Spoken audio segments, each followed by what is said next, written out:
বিতর্কিত ও মেয়াদোত্তীর্ণ কুষ্টিয়া জেলা বিএনপির আহ্বায়ক কমিটি বাতিলের দাবিতে সংবাদ সম্মেলন করেছে বিএনপির ত্যাগী নেতাকর্মীরা। শনিবার দুপুরে শহরের কারাময় চাইনিজ রেস্টুরেন্টে এই সম্মেলন অনুষ্ঠিত হয়।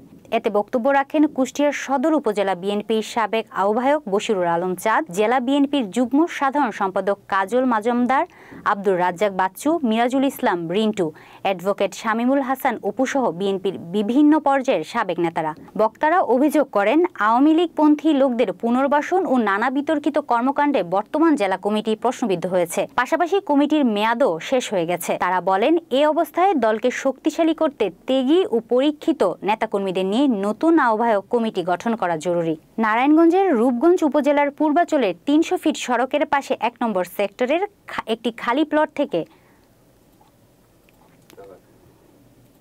নিউজ 16।